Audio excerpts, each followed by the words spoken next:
এত free sketching অর্ডারে sketching করতে করতে ক্যানভাসটা যে এতদিন ধরে বাসায় আছে ভুলেই গেছিলাম। তো আজকে এটা নিয়ে বসলাম।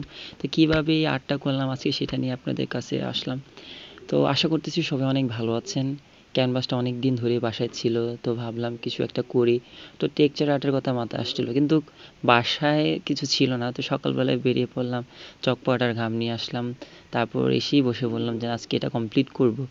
তো টেক্সচার আর্ট যেহেতু আঁকবো, তো সেই কারণে প্রথমে আমাদের পেস্ট তৈরি করে নিতে হবে। টেক্সচার পেস্ট তৈরি করা একদমই ইজি, শুধু চক পাউডার লাগবে, ঘাম লাগবে আর কিছু পানি আপনাদের পরিমাণ মতো দিয়ে দিবেন। বেশি পাতলা করলে একটু বেশি পানি বা ঘাম দিবেন, আর ঘন করলে কম পানি দেওয়ার চেষ্টা করবেন। তো পেস্টটা আমি আমার মন মতো যেভাবে আমি চাচ্ছিলাম সেভাবেই করছি, বেশি পাতলা আবার করি নাই, অল্প পাতলা রাখছি। তো আজকে হচ্ছে যে পাহাড়ের থিম প্রথমে আপনারা দেখতে পারছেন। তো সে প্রেক্ষিতে আমি পাহাড়ের যে শেপটা সেটা করে নিয়েছিলাম পেন্সিল দিয়ে, তারপরে আমি আমার মন মতো করে টেক্সচার পেস্টগুলো দিচ্ছিলাম।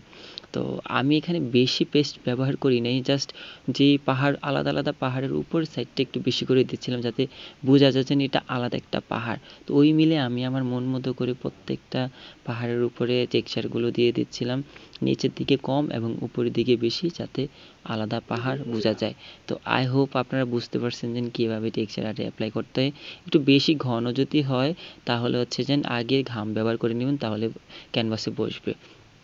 তো আমার থিম ছিল সূর্যের পরন্ত বিকেলবেলা ওই সময়টায়, সেই জন্য আমি নীল একদম উপরে রাখছি আর নিচে হচ্ছে যে কমলা হলুদের এবং সাদার হচ্ছে কম্বিনেশন।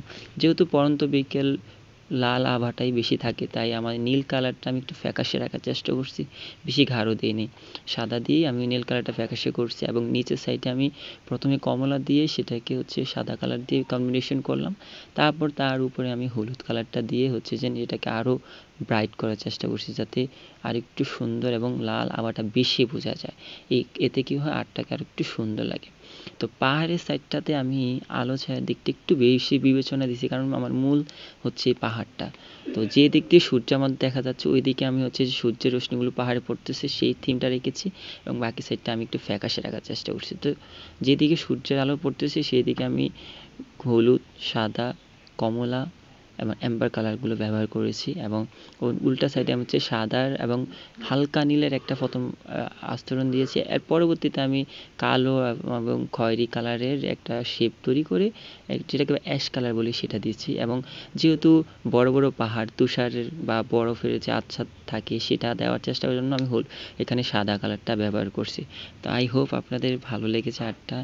ভালো লাগলে অবশ্যই শেয়ার করবেন, কমেন্ট করবেন। সবাই ভালো থাকবেন। আল্লাহ হাফেজ।